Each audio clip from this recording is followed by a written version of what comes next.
Morning students, आज हम संयुक्त राष्ट्र संघ के 6 प्रमुख अंगों में से एक प्रमुख अंग अंतर्राष्ट्रीय न्यायालय के बारे में विस्तृत रूप से चर्चा करेंगे। अंतर्राष्ट्रीय न्यायालय, जिसे international court of justice (ICJ) भी कहा जाता है। अंतर्राष्ट्रीय न्यायालय संयुक्त राष्ट्र संघ की एक प्रमुख कानूनी संस्था है।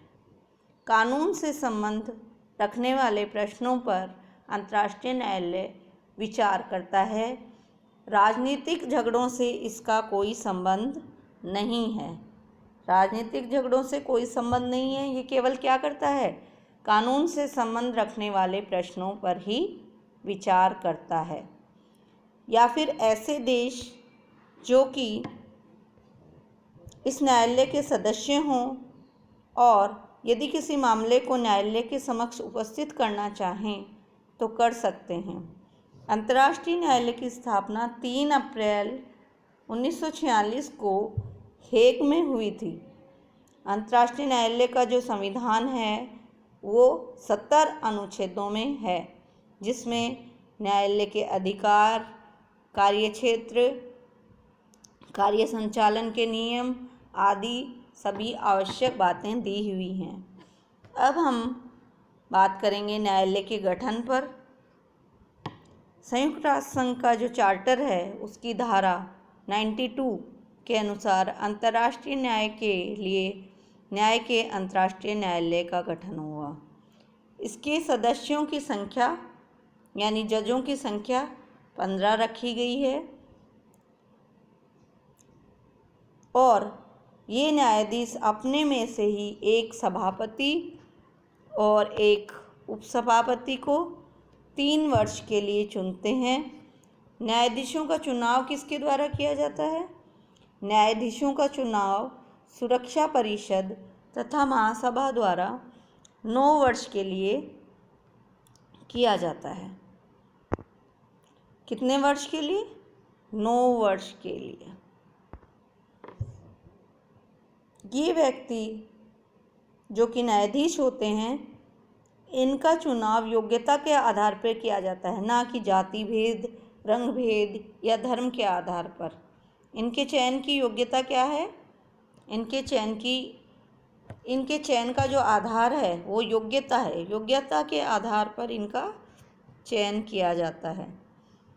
ये जो जज बनते हैं अंतर्राष्ट्रीय न्यायालय में, वो व्यक्ति अपने राष्ट्र में विधिवेत्ता के रूप में ख्याति प्राप्त कर चुके होते हैं।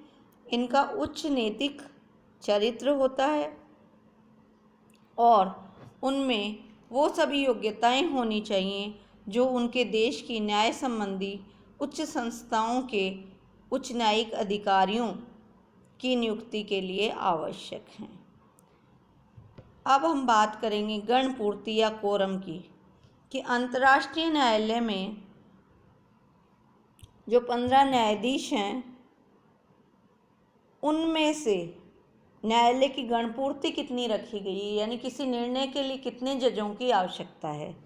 तो न्यायालय की गणपूर्ति है वो 9 रखी गई है। कुल जज होते हैं 15 और गणपूर्ति है 9 की संख्या, यानी 9 जज।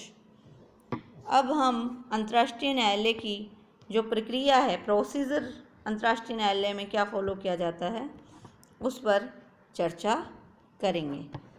न्यायालय के सभी निर्णय बहुमत से लिए जाते हैं। बहुमत न होने पर, अगर बहुमत नहीं हुआ, 15 जज हैं, बहुमत नहीं हुआ, तो ऐसी स्थिति में सभापति का निर्णायक मत मान्य होता है। सभापति अपना निर्णायक मत दे सकता है। न्यायालय की जो भाषा है वो अंग्रेजी और फ्रेंच है, यानी न्यायालय में फ्रेंच और अंग्रेजी में कार्य किया जाता है। न्यायालय के सामने वो सभी विवाद जा सकते हैं जिनको दोनों पक्ष उसके सामने रखना चाहें या जिनका संयुक्त राष्ट्र संघ के चार्टर अथवा किसी संधि के अनुसार न्यायालय में जिनको लाया जाना आवश्यक हो, अनिवार्य हो।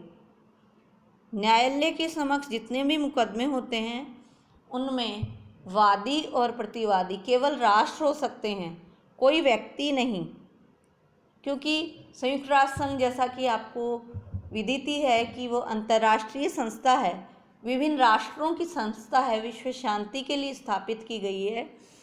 तो जो अंतर्राष्ट्रीय न्यायालय है उसमें भी जो प्रस्तुत मुकदमे होते हैं उनमें वादी और प्रतिवादी केवल राष्ट्र ही हो सकते हैं, व्यक्ति नहीं।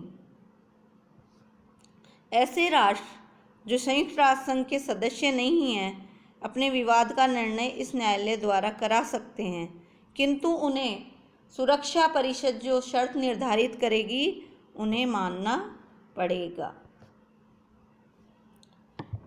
न्यायालय का जो निर्णय होता है वो अंतिम समझा जाता है। अंतर्राष्ट्रीय न्यायालय का जो निर्णय होता है वो अंतिम समझा जाता है, अर्थात अंतिम का मतलब है उस निर्णय के विरुद्ध या उस निर्णय की कोई अपील नहीं हो सकती।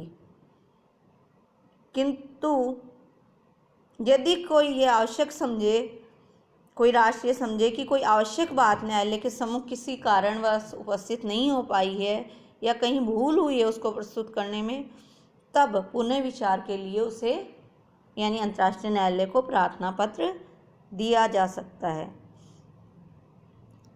जो भी मुकदमे की सुनवाई होती है वो सार्वजनिक रूप से होती है जनरली, किंतु न्यायालय स्वतः अथवा वादी प्रतिवादी की प्रार्थना, अगर वादी और प्रतिवादी अगर कोई प्रार्थना करे तो बंद कमरे में भी सुनवाई हो सकती है। निर्णय संबंधी जो भी प्रश्न होते हैं उनका निपटारा न्यायाधीशों के बहुमत से होता है। यदि किसी प्रश्न पर न्यायालय के जजों की मतों की संख्या या मत बराबर हैं तो सभापति अपना निर्णायक मत दे सकता है, और अगर सभापति अनुपस्थित है तो उसकी अनुपस्थिति में जो सभापति का आसन ग्रहण करे वो अपना निर्णायक मत दे सकता है। न्यायालय का खर्च सदस्य देश देते हैं और खर्च का कितना हिस्सा किसको देना पड़ेगा इसका निर्णय महासभा करती है। अंतर्राष्ट्रीय न्यायालय का कार्यालय हेग में है। जैसे कि आपको ध्यान ही 1946 में अंतर्राष्ट्रीय न्यायालय की स्थापना हुई थी हेग नगर में। इसका स्थायी कार्यालय हेग में है, लेकिन मुकदमे की जो सुनवाई है वो दूसरे देश में भी हो सकती है। अब हम चर्चा करेंगे न्यायालय के क्षेत्राधिकार पे। न्यायालय का जो क्षेत्राधिकार है उसे 3 भागों में बांटा गया है। ऐच्छिक क्षेत्राधिकार, अनिवार्य क्षेत्राधिकार और परामर्शात्मक क्षेत्राधिकार। सबसे पहले हम ऐच्छिक क्षेत्राधिकार को लें तो ऐच्छिक क्षेत्राधिकार में अंतर्राष्ट्रीय न्यायालय उन सभी मामलों पर विचार कर सकता है जिनको संबंधित राज्य अंतर्राष्ट्रीय न्यायालय के सम्मुख प्रस्तुत करें। यानी संबंधित राज्य जो भी मामले अंतर्राष्ट्रीय न्यायालय के सम्मुख प्रस्तुत करें वो अंतर्राष्ट्रीय न्यायालय के ऐच्छिक क्षेत्राधिकार में आते हैं। दूसरा है अनिवार्य क्षेत्राधिकार। ये वो क्षेत्राधिकार है जिसमें राज्य स्वयं घोषणा करके इन क्षेत्रों में न्यायालय के आवश्यक क्षेत्राधिकार को स्वीकार कर लेता है। जैसे संधि की व्याख्या, अंतर्राष्ट्रीय कानून के क्षेत्र से संबंधित सभी मामले, ये ऐसे तथ्य का अस्तित्व जिसके सिद्ध होने पर किसी अंतर्राष्ट्रीय कर्तव्य का उल्लंघन समझा जाए आदि, ये सभी अनिवार्य क्षेत्राधिकार में आते हैं आईसीजे के यानी अंतर्राष्ट्रीय न्यायालय के, क्योंकि राज्य स्वयं घोषणा करके इन क्षेत्रों में न्यायालय के आवश्यक क्षेत्राधिकार को स्वीकार कर लेता है। तीसरा है परामर्शात्मक क्षेत्राधिकार, यानी अंतर्राष्ट्रीय न्यायालय द्वारा परामर्श देने का कार्य भी किया जाता है। महासभा अथवा सुरक्षा परिषद किसी भी कानूनी प्रश्न पर अंतर्राष्ट्रीय न्यायालय का परामर्श मांग सकती है। और जो संयुक्त राष्ट्र संघ के दूसरे अभिकरण या एजेंसियां हैं या दूसरे अंग हैं उनके भी क्षेत्राधिकार, उनके अधिकार क्षेत्र में उठने वाले कानूनी प्रश्नों पर वे भी न्यायालय से परामर्श प्राप्त कर सकते हैं। न्यायालय का जो ICJ है यानी अंतर्राष्ट्रीय न्यायालय का परामर्श केवल परामर्श होता है, जिसे मानने के लिए कोई भी संस्था बाध्य नहीं है, यानी उसका परामर्श बाध्यकारी, ICJ का परामर्श है वो बाध्यकारी नहीं है।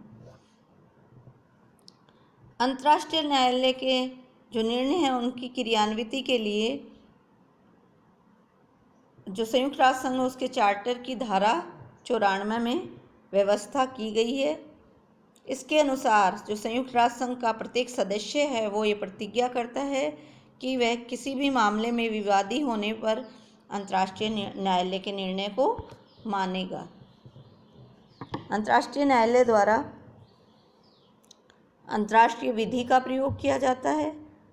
संयुक्त राष्ट्र संघ के चार्टर के नियमों के अनुसार अंतर्राष्ट्रीय न्यायालय वादों का निर्णय करने में अंतर्राष्ट्रीय विधि का प्रयोग करता है। जो वाद निर्णय के लिए अंतर्राष्ट्रीय न्यायालय में प्रस्तुत किए जाते हैं उन वादों में अंतर्राष्ट्रीय न्यायालय के न्यायाधीश निम्नलिखित विधियों का प्रयोग कर सकते हैं। कौन कौन सी विधियां हैं?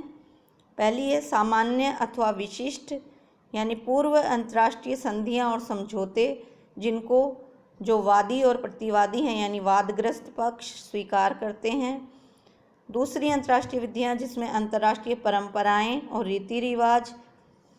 तीसरी है सभ्य राष्ट्रों द्वारा मान्यता प्राप्त कानूनों के सामान्य सिद्धांत। चौथी विभिन्न राष्ट्रों के विधिवेत्ताओं और न्यायाधीशों द्वारा दिए गए निर्णय। इस प्रकार की अंतर्राष्ट्रीय विधियों का प्रयोग अंतर्राष्ट्रीय न्यायालय द्वारा किया जाता है। अब अगर हम अंतर्राष्ट्रीय न्यायालय के मूल्यांकन की बात करें तो अंतर्राष्ट्रीय न्यायालय के निर्णयों के पीछे कोई बाध्यकारी शक्ति नहीं है। फिर भी जब से अंतर्राष्ट्रीय न्यायालय की स्थापना हुई है तब से अंतर्राष्ट्रीय न्यायालय ने अनेक अंतर्राष्ट्रीय मामलों को सुलझाया है। विभिन्न राष्ट्रों के बीच जो विवाद आए हैं और वादी और प्रतिवादी जब लेकर के गए हैं अंतर्राष्ट्रीय न्यायालय में मुद्दों को, तो अंतर्राष्ट्रीय न्यायालय ने अपने निर्णयों के माध्यम से विभिन्न राष्ट्रों के बीच अनेक विवाद सुलझाए हैं। इस प्रकार अंतर्राष्ट्रीय न्यायालय का महत्व बना हुआ है। आज के लिए इतना ही। धन्यवाद।